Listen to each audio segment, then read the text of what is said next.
ओम श्री साईनाथाय नमः। भगवान श्री साईनाथ महाराज ने अपने जीवन काल में जो अनुपम अनुभूतियाँ अपने भक्तों को दी है, ऐसे चुनिंदा लीलाओं का अवलोकन करते हैं श्री साई बाबा की अनुपम लीलाएं। ओम श्री साईनाथाय नमः। बाबा के समाधि के पश्चात साई बाबा की भक्ति का प्रचार और प्रसार बाल ब्रह्मचारी नारायण बाबा, जिनका आश्रम पनवेल में है और शिरडी में भी है, हाल ही में अभी 2-3 साल पहले 2021 में उन्होंने अपना देह त्याग किया। समूचे विश्व में 121 मंदिर इन्होंने बनाए और ये अफ्रीकन कंट्री, यूएसए कंट्री, सब जगह बाबा का भक्ति के प्रसार और प्रचार करने में अपना सब जीवन व्यतीत किया। समर्पित व्यक्तिमत्व था ये। उन्होंने लगभग 1975 से लेके, हम हमेशा देखते थे उनको, 1975 से लेके 2000 तक,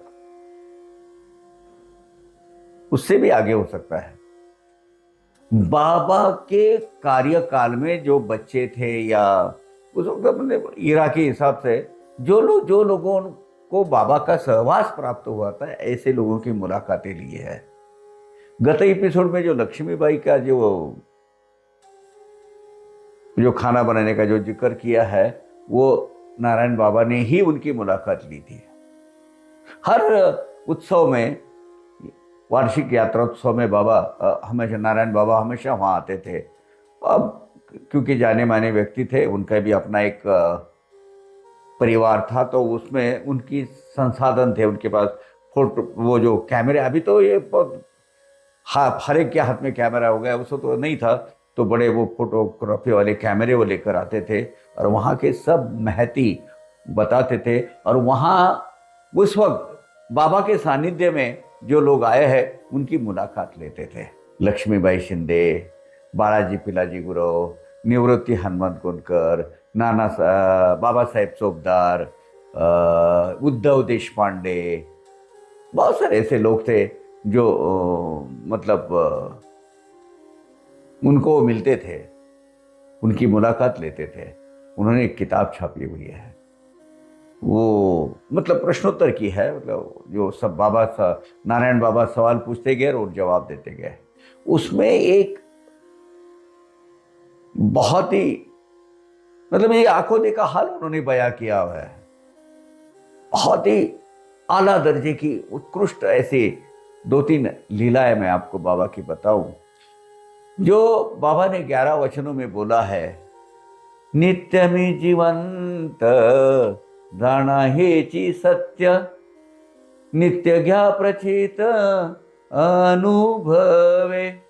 यानी बाबा कहते हैं कि मैं हमेशा जीवित हूँ और यही सत्य है। आप अपनी खुद उसकी अपनी अनुभूति पा सकते हो और यही अनुभूति दिखाने वाली ये कथा बयां की है बाळाजी पिलाजी गुरव। अभी बाळाजी पिलाजी गुरव ये लगभग 12-13 साल की उम्र में 1913 में बाबा के पास वहाँ वो रहते थे, उधर कोराड़े वगैरह वो साइड में रहते, नांदुर के कोराड़े।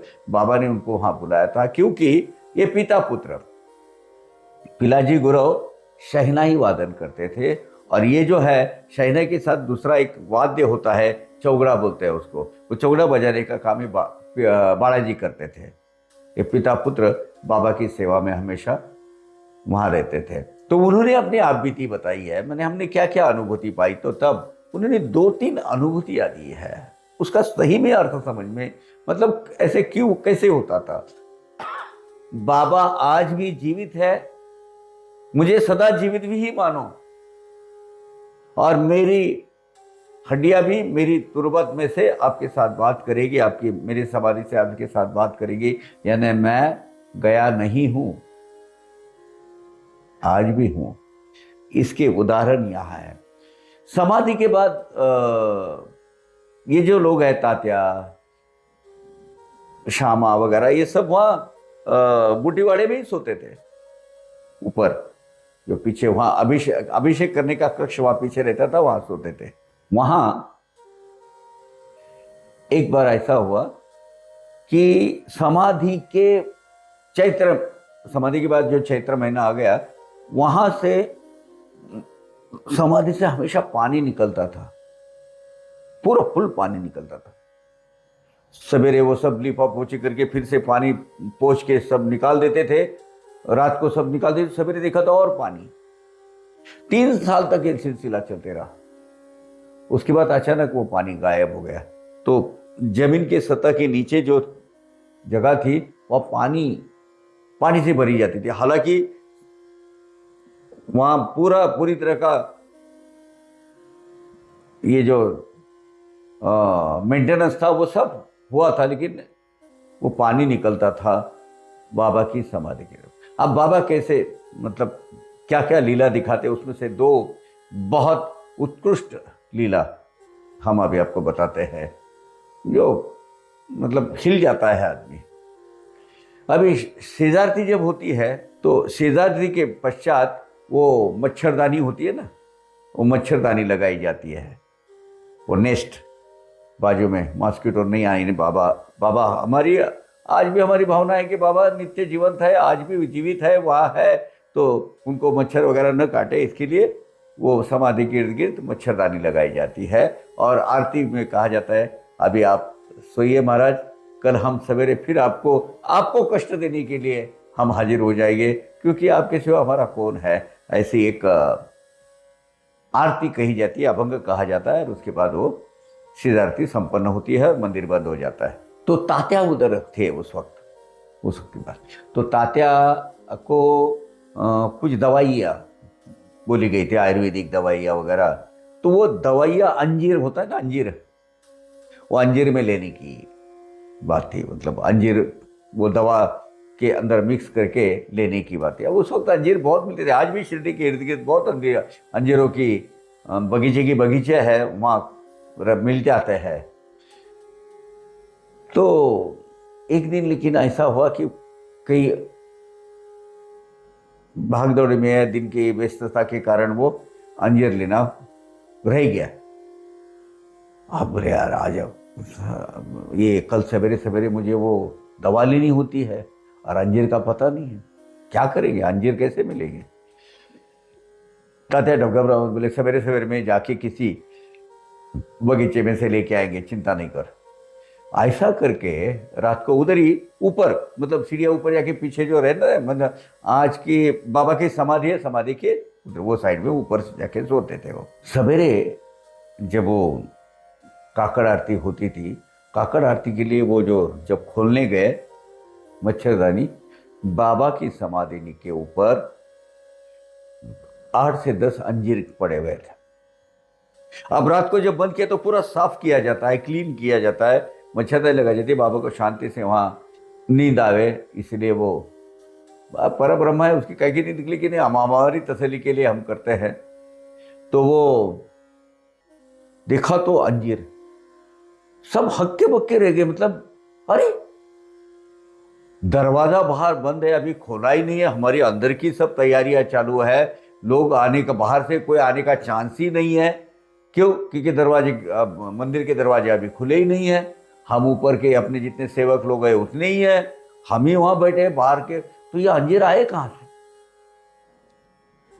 तात्या का ख्याल बाबा अपने देह त्याग के बाद भी करते थे, उसको दवा के लिए जरूरत है, तो वो वहां अंजीर पाए उन्होंने। ऐसे ही बालाजी गुरु कहते हैं, एक बार बोले हम बैठे थे, ऐसे गपशप चल रहे थे, कुछ ऐसा खेल बिल वो मतलब आपस में जो बातें चलते गपशप हो रही थी, इतने में मैंने कान में बोले वीणा बजने की आवाज आई, कहाँ से आ रही है। तो मैं थोड़ा सा उठ गया, बोले वो लोग, उनको डिस्टर्ब नहीं किया, नीचे सीढ़ियाँ उतर के नीचे गया तो बाबा की समाधि से वीणा बजने की आवाज आ रही थी। तो इतने में मैं ऊपर आया सीढ़ियां चढ़कर और बोला, अरे सुनो सुनो, इधर आ जाओ, देखो करिश्मा। नीचे चलो बोले। 5 से 7 मिनट तक सभी लोगों ने जो वहां थे, सेवक में से, उसमें, और कुछ लोग तो परमानेंटली वहां सो जाते थे, मार्तंड मारसापति के पुत्र, वो ये सब लोग वहीं सोते थे, बालाजी पिलाजी गुरु, निवृत्ति हनुमंत गोलकर।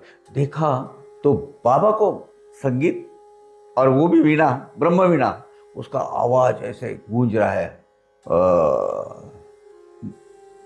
समाधि में से आ रहा है। बोले हमने सुना 5 से 7 मिनट वो आवाज आ रही थी। ऐसे बोले एक बार हम और बैठे थे, मतलब ये सब समाधि की कहानियां हैं। हम ऊपर बैठे थे तो इतने में ये हुआ कि काठी टेक कर ऐसे जाने की आवाज आई। हम शांत बैठ गए। तो सीढ़ियां उतर के कोई उधर जा रहा था। धीरे धीरे धीरे धीरे वो ठक ठक ठक, जो काठी का और चलने का आवाज आ रहा था। हम सब उधर ही थे, दरवाजे सब बंद, रात की बात है।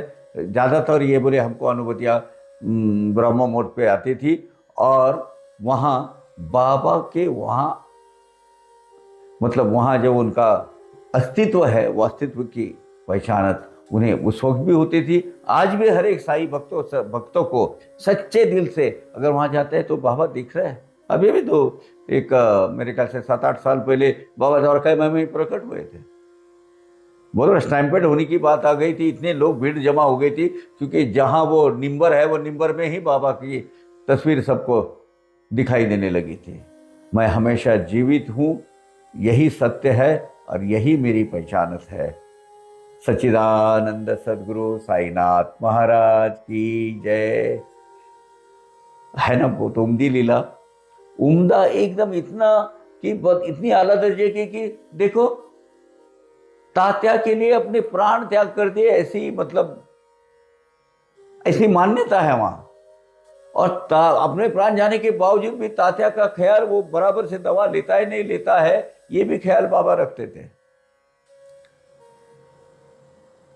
बाबा जाने के बाद तात्या बहुत दिन तक रहे, मेरे ख्याल से 1941 में गए, लेकिन उस वक्त बाबा की सेवा हुई, वो भी रहे, और बाबा की आश्रय स्थान में और बाबा की निगरानी में तात्या भी रहे। सच्चिदानंद सदगुरु साईनाथ महाराज की जय। अवघा रंग एक झाला, अवघा रंग एक झाला, रंगी रंगला श्रीरंग, रंगला श्रीरंग, रंगला श्रीरंग, अवघा रंग एक झाला, अवघा रंग एक झाला।